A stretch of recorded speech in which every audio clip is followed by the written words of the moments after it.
Bine ați revenit la un nou vlog, Marca!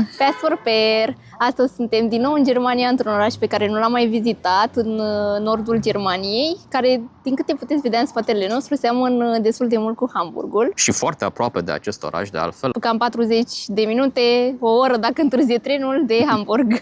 Da, deja devine o glumă întârzierea trenurilor în Germania. Eu sunt destul de încântată așa de oraș din ce am citit pe internet și ce poze am văzut, dar și din așa primele impresii la cald și să vedem, sper să nu ne dezamăgească. Așa că nu uitați, like, share, subscribe și alte alea.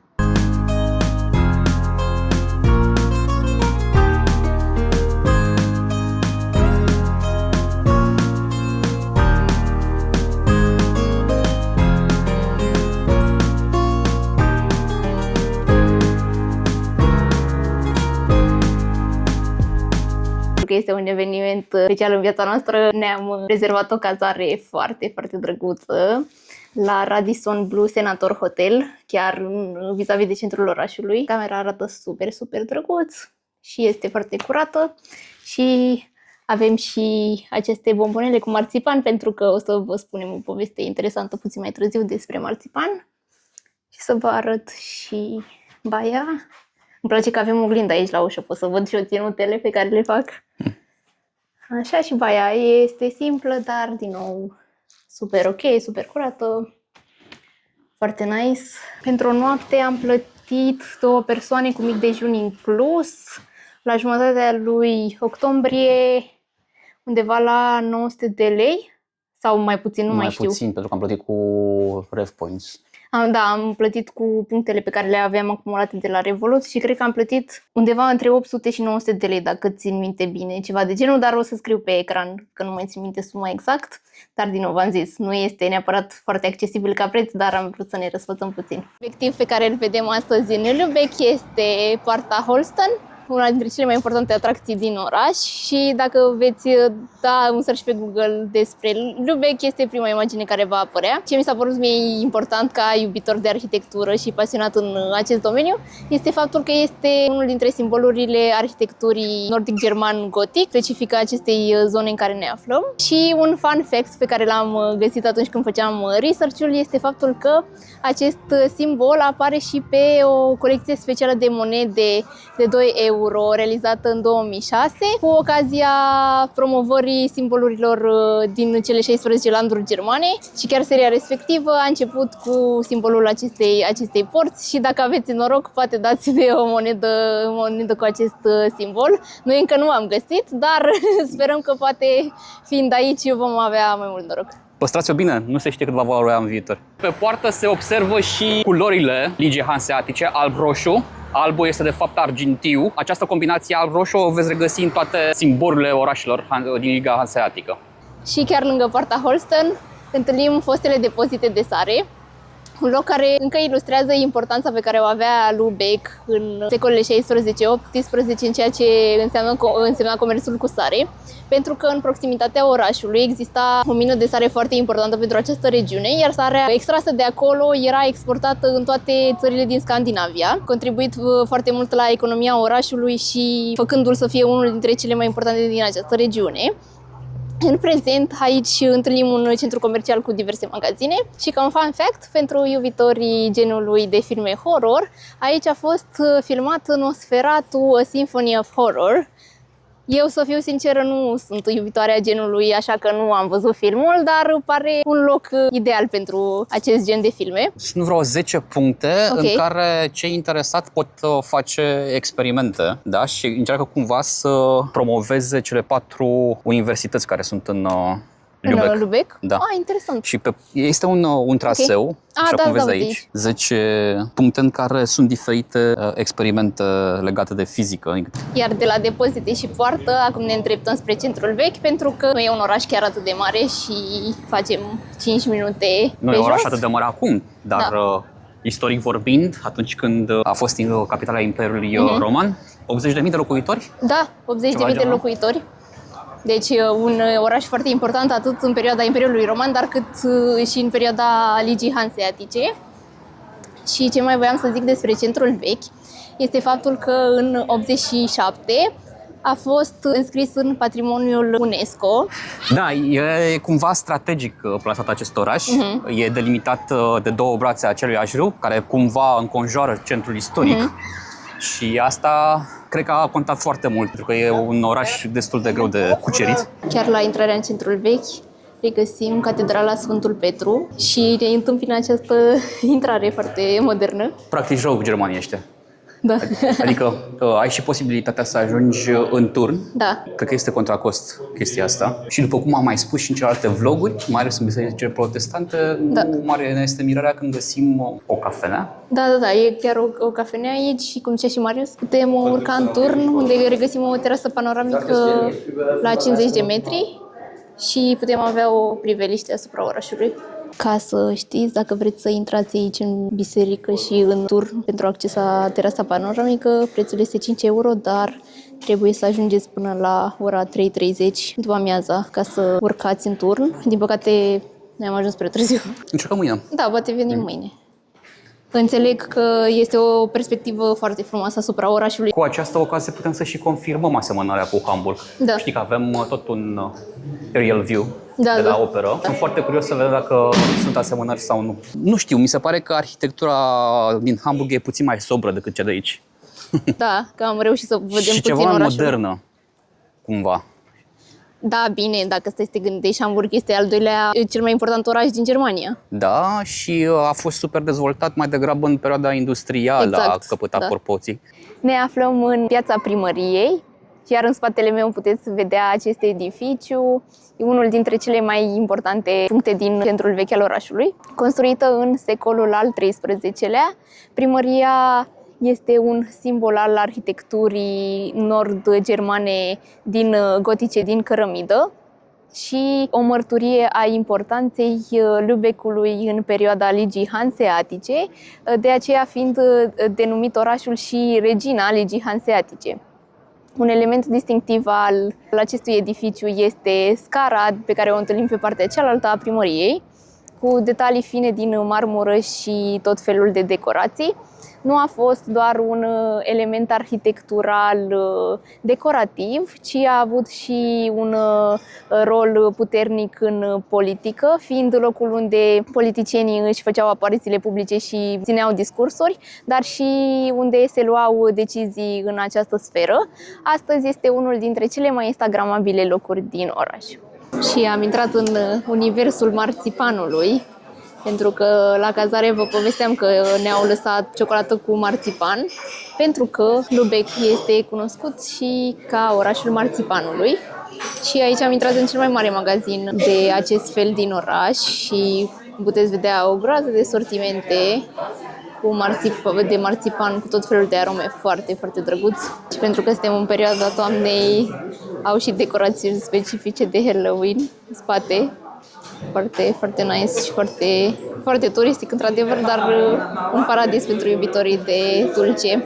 Acest magazin are și o comoară ascunsă, un muzeu despre marțipan și aceasta este scara care duce la muzeu. O să vi se pare puțin contraintuitiv, dar veți găsi muzeul la etajul 1. Nu 2, e aici, să știi. Nu, asta voiam să zic, că intrarea se face de la etajul 1, unde este cafeneaua, dar este puțin mai ascuns. Și muzeul, într-adevăr, cum zicea Marius, este la etajul al Deci trebuie doilea. să mergi până în fund la taxatoare. Da, și exact. să urci. Da.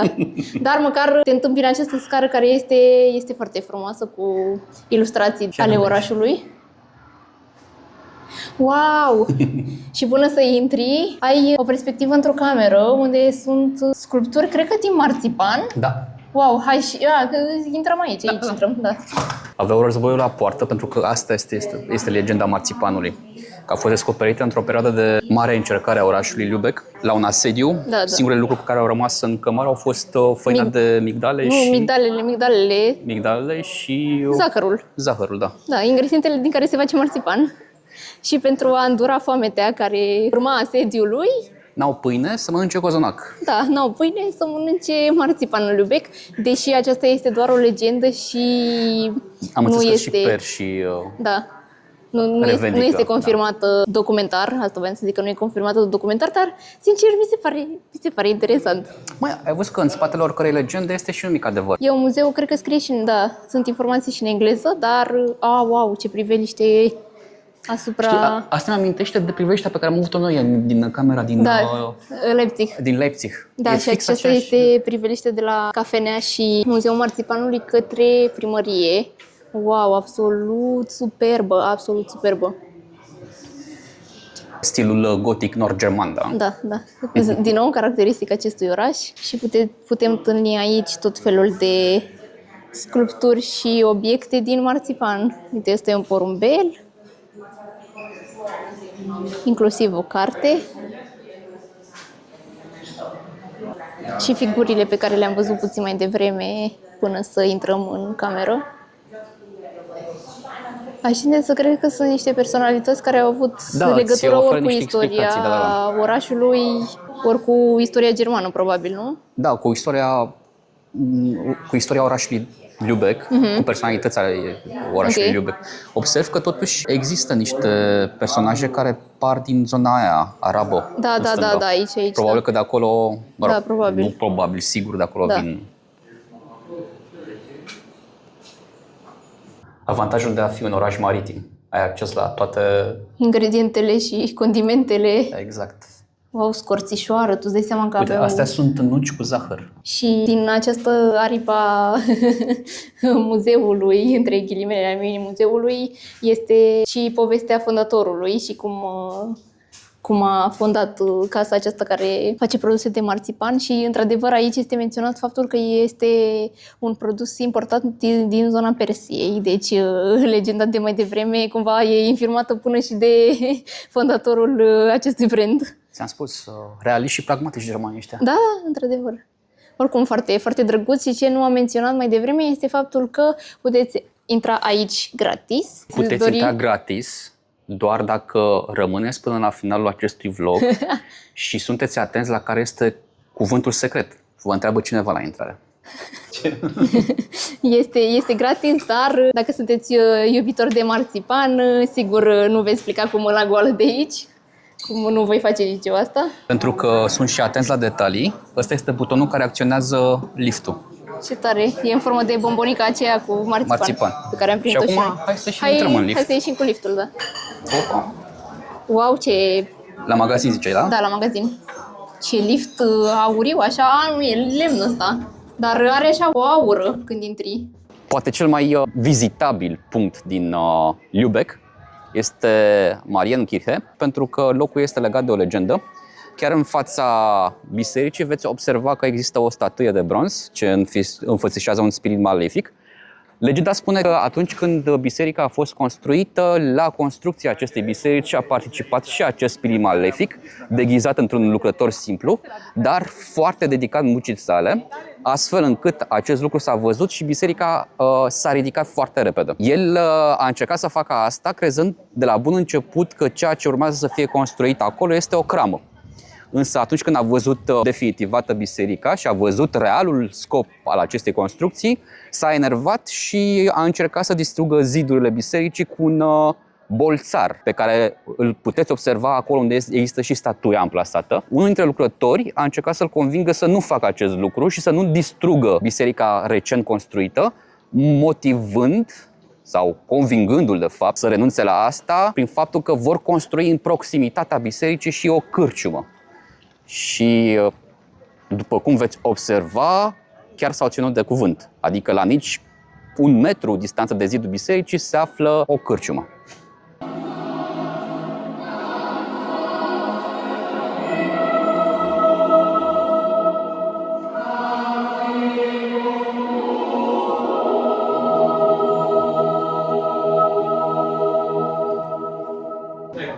Și fix asta este distanța între crâșmă și biserică. În dreapta mea este crâșma, în stânga mea este biserica. Și pentru că drumul spre iad este pavat cu intenții bune, uitați și intrarea în crâșmă. Te primesc ca o vedetă.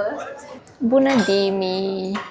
Ne-am luat micul dejun în restaurantul hotelului, care este destul de fancy așa, și acum ne-am oprit într-o parte cu priveliștea asta superbă din spate. Mai avem așa o gustărică și apoi ne urnim pentru a explora în continuare orașul, pentru că ieri nu am avut chiar atât de mult timp și eram destul de obosiți după drum, pentru că ne-a întârziat și avionul, a întârziat și trenul, a fost azi așa a întârzierilor, dar orașul cumva ne-a făcut să uităm de toate astea și să vedem în continuare cum o să fie. S-ar putea să mergem puțin mai târziu la biblioteca aceluiași hotel. Am văzut că este super fancy și acolo. Da. Și apoi ne pregătim de drum. Facem check-out-ul, lăsăm bagajele la recepție și ne plimbăm prin Lübeck. Și am ajuns și la biblioteca despre care povestea Marius puțin mai devreme, care arată absolut genial, foarte fancy și are această priveliște superbă asupra orașului vechi. Și Marius aici, în atmosfera bibliotecii. Am plecat de la hotel să mai explorăm puțin orașul și întâlnim aceste străduțe în centrul vechi, absolut adorabile, cu casele acestea din cărămidă, și aceasta este o străduță care dă spre una dintre catedralele orașului, Catedrala Sfântul Petru, și are acest detaliu super drăguț cu un dragon și o atmosferă așa foarte, foarte idilică și te face să te întorci așa puțin în timp și să-ți imaginezi cum arătau casele și străduțele în Evul Mediu. Henrik Leu pe aici, de seama ce jemecher se plimba. Da. Uite că are un baby dragon. Adorabil! So, she's a dragon mama. Ce cute! Nu ți se pare că seamănă puțin cu măgăruș ăla? Măi, nu. Nu. Și nu vom ajunge la catedrală pe curând, pentru că am dat de o altă stradă absolut idilică, cu aceste clădiri foarte drăguțe, împânzite de iederă și trandafiri cățărători. Din păcate, priveliștea este puțin stricată de mașini, dar cu toate acestea este foarte drăguț. Aici putem întâlni și foarte multe curți interioare, iar acestea au o poveste destul de practică, cum sunt germanii, pentru că în perioada Evului Mediu, spațiul din interiorul orașului a devenit destul de restrâns și oamenii fără posibilități au început să-și construiască niște cartiere speciale. Acestea se numeau la perioada respectivă Genkerviertel, adică cartierele alei. Acestea, din câte vedeți, au fost prezervate niște curți interioare care acum arată foarte drăguț, au păstrat webul acesta vechi și sunt foarte, foarte bine îngrijite. În oraș întâlnim peste 100 de astfel de curți interioare și sunt accesibile pe parcursul zilei și noi chiar am dat de una care este foarte drăguță și care îmbină așa natura cu arhitectura urbană, foarte drăguț, iar culorile toamnei îi dau un aspect și mai special. Nu numai culorile toamnei, dar și alte lucruri pe care privitorii noștri nu le pot simți. De exemplu, miroasea fum, Da. din ăla de sobă. A fum de sobă și a mâncare. A mâncare Da. n-aia bună germană. Da. Da. E aproape după amiază și vărzucă n-aia bună.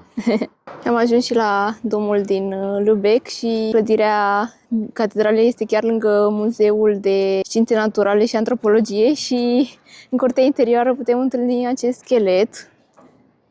Cred că e schelet de balenă. Foarte, foarte drăguț cum combinat modernul cu vechiul. Și aceasta este catedrala cu turnurile ei. Și să vedem dacă putem intra și în interior, pentru că am văzut că este în renovare. Și după un ditur foarte lung, pentru că am văzut foarte multe uși drăguțe pe străduțele pe care ne-am plimbat, am ajuns și la domul din Lübeck, catedrala principală a orașului. Interesant este faptul că a fost fondată de Henrik Leul, nimeni altul decât fondatorul orașelor München și Schwerin, așa că dacă vreți să aflați mai multe despre el, vă invităm să vedeți cele două vloguri pe care le avem din aceste orașe. Undeva pe la sfârșitul secolului al XII-lea a fost fondată această catedrală și în prezent este cea mai mare catedrală construită din cărămidă din zona baltică și cea mai veche clădire din orașul Lübeck.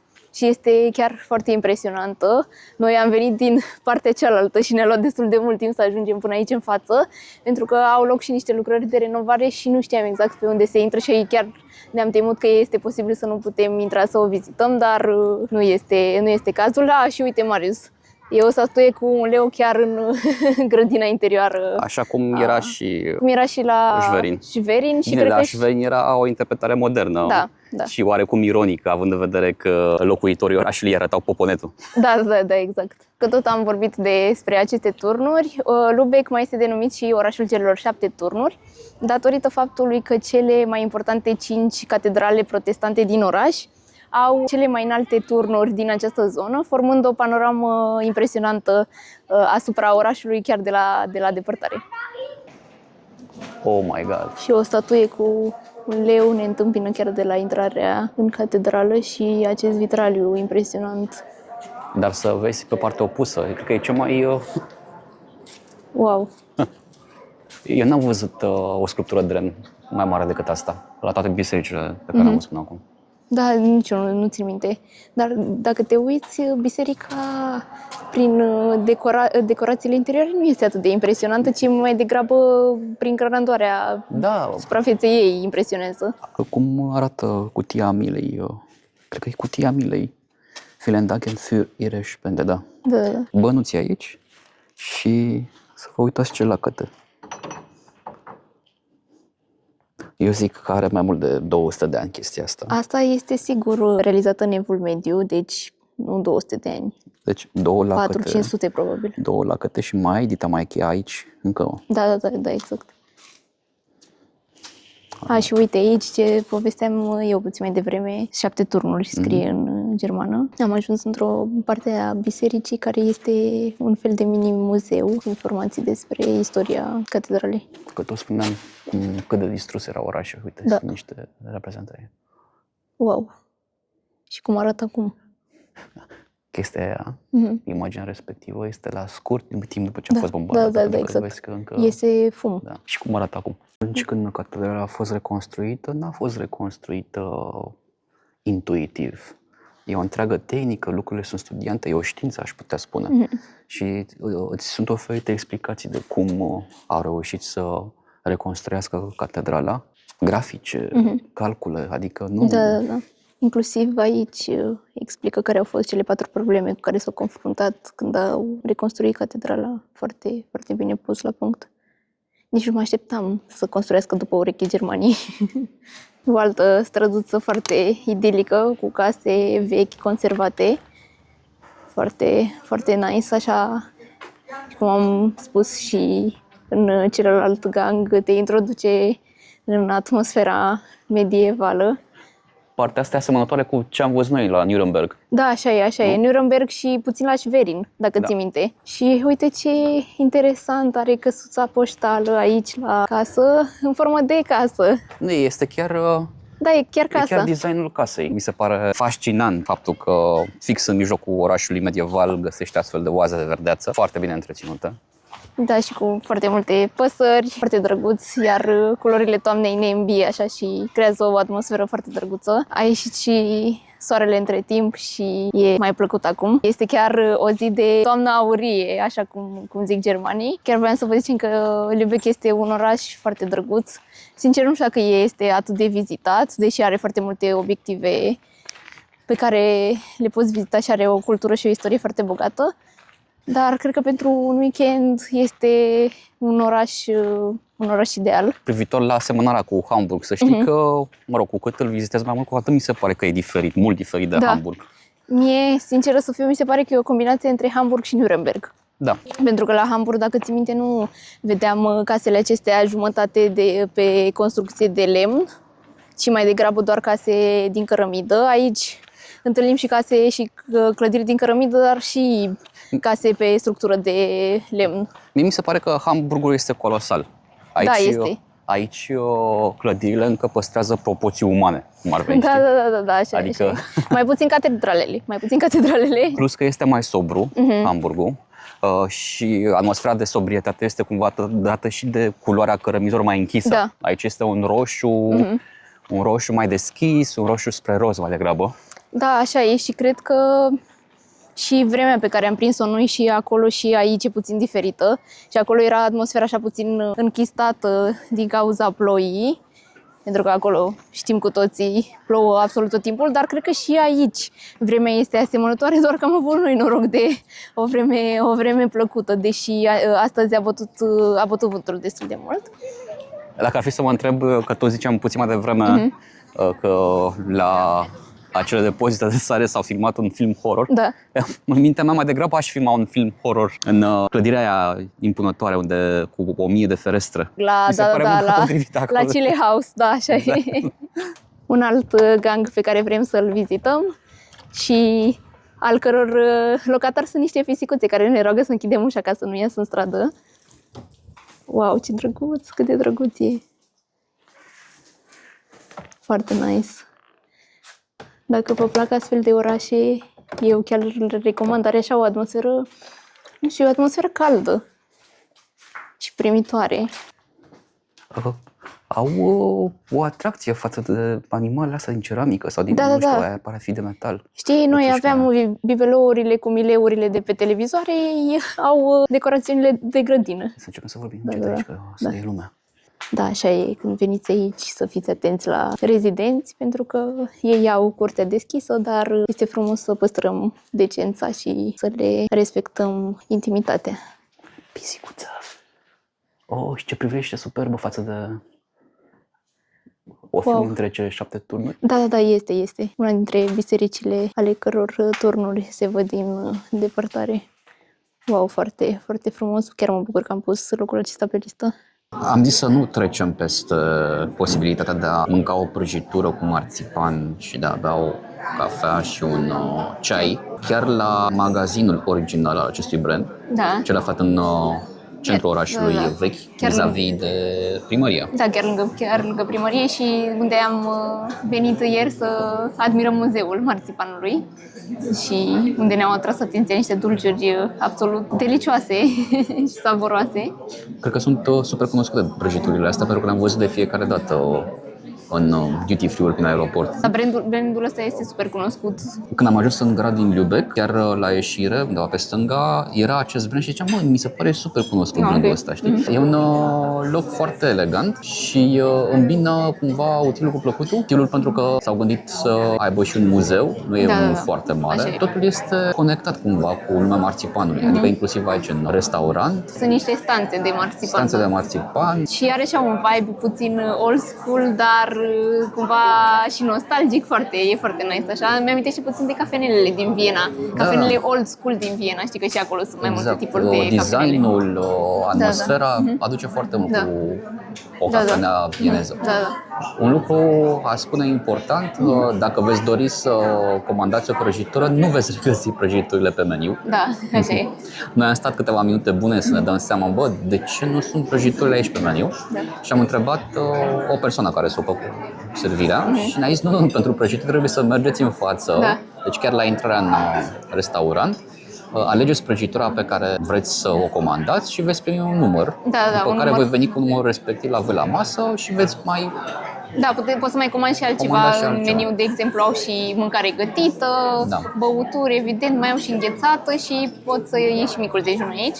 Și pentru că noi ne-am luat niște prăjituri și e cam vorba multă sărăcia omului, eu vreau să gust din prăjitura mea. Bună! Marius și-a luat ceva cu mai mult marțipan. Nu știu cât de mult marțipan are prăjitura pe care mi-am luat-o eu, dar e bună. E bună. Da, fresh. Da, și mi se pare că nu e așa dulce. Noi nu mâncăm, adică eu sunt o iubitoare de dulciuri, dar îmi plac dulciurile care sunt echilibrate. Nu-mi plac dulciurile dulci, știu eu, cacofonie aici. Mi-am schimbat gustul de când am început eu să fac dulciuri acasă și după ce am fost în Suedia, unde și acolo oamenii sunt amatori de dulciuri, dar folosesc destul de puțin zahăr în preparatele de genul și cumva poți să simți și aromele ingredientelor mai bine, pentru că nu mai sunt acoperite de zahăr. Și îmi place și aici că e cam același concept. Și dacă ai observat și dulciurile pe care le-am luat noi aseară, am luat niște porcușori făcuți din marțipan și nu erau deloc dulci, erau chiar super, super ok și ca să poți să simți gustul și aroma marțipanului. Nu avem cum să ignorăm faptul că Lübeck a dat 2 laureați al Premiului Nobel pentru literatură. Unul dintre ei s-a născut și a copilărit în casa din spatele meu, Thomas Mann, foarte aproape de Frauenkirche. Și pentru că vă povesteam arăs puțin mai devreme că Lübeck a dat 2 laureați ai Premiului Nobel pentru literatură, în spatele meu este casa Günter Grass, autor german cunoscut pentru romanul Toba de Tinichea. El nu a fost doar un scriitor, ci și un artist destul de versatil, iar în casă putem regăsi sculpturile sale. În prezent, pe lângă faptul că muzeul expune viața și opera autorului, mai găzduiește și diverse colecții ale unor artiști care au opere în diverse discipline. Se pare că Aeromaritim a avut un efect benefic asupra locuitorilor acestui oraș. Aici avem al 3-lea laureat al Premiului Nobel, de data asta pentru pace, cancelar al Germaniei la sfârșitul secolului 20. A trăit în sărăcie, însă în momentul în care a reușit prin forțele proprii să ajungă în fruntea Partidului Socialist, a devenit cancelar și odată cu el a fost inițiată o idee care mi s-a părut super interesantă, gaz contra conductă. Sub mandatul său a fost construită prima conductă de gaz care trecea prin Ucraina, de pe teritoriul Rusiei până în Germania de Est. Chestia asta a dus la, să spunem, o interdependență mai degrabă economică a celor două state și a întărit relația economică între Rusia și Germania în detrimentul posibilității de a, deveni țări beligerante. Și ăsta a fost raționamentul pentru care Willy Brandt a primit Premiul Nobel pentru pace. Și mai mult decât atât, dacă veți ateriza în Berlin, aeroportul principal din Berlin poartă numele acestui cancelar. Accesul în casa Willy Brandt este unul liber.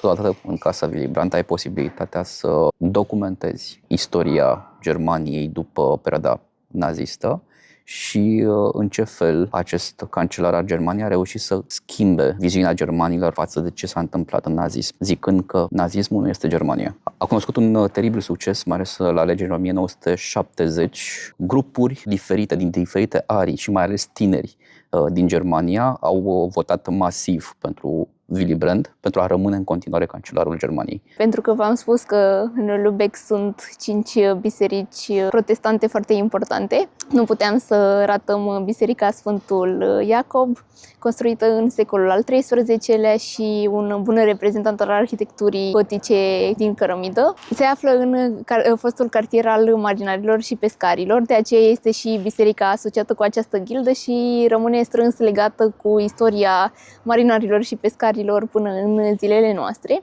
În interiorul ei putem întâlni una dintre cele mai vechi orgi din Germania, dar și un memorial despre care o să vă povestească Marius puțin mai târziu. În interior mai au loc și anumite concerte și poate avem un noroc și dăm și noi peste unul când vom intra înăuntru. Septembrie 1957, un an fatidic pentru 85 de marinari, dintre care doar 6 au reușit să fie salvați. Au pornit din Buenos Aires cu destinația Germania, un port din Germania. Din nefericire, n-au reușit să evite un uragan, iar vasul pe care se aflau s-a înclinat extrem de puternic, făcând aproape imposibilă eliberarea vaselor de salvare. Așa că, treptat, din cei 85 de marinari care erau la bord, au supraviețuit doar 6, agățați de barca pe care o vedeți expusă aici. Pamir 2.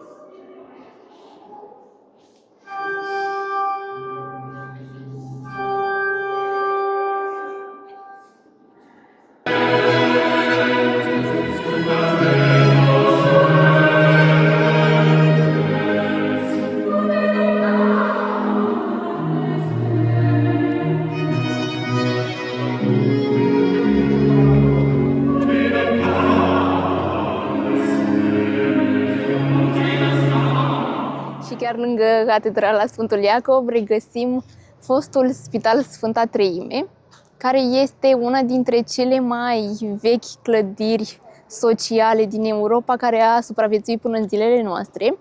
Este construită la fel ca biserica în secolul al XIII-lea și aici obișnuiau să se îngrijească oamenii nevoiași și persoanele în etate. În prezent nu mai are aceeași utilitate de spital, însă și am citit că în perioada sărbătorilor de iarnă este organizat aici un târg de Crăciun destul de cunoscut în oraș, dar pe parcursul anului se poate vizita cu un tur ghidat. Puteți intra în fostul spital.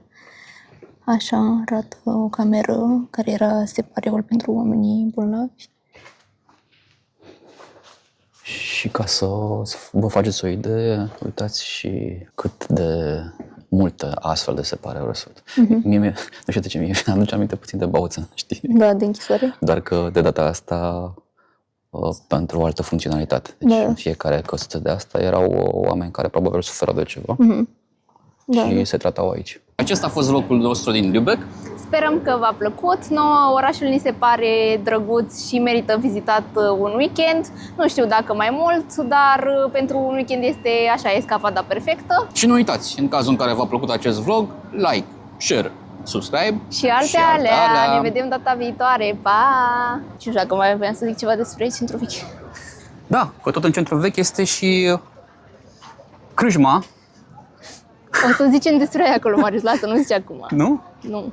Ai văzut că în spatele oricărei legende este și un mic adevăr. Da, așa așa cum e. era cu crâjma care dă în biserică. Da. Adică, cumva ca să justifice amplasarea crâjmei lângă biserică, au creat o legendă în jurul ei. Da, exact. Magazin.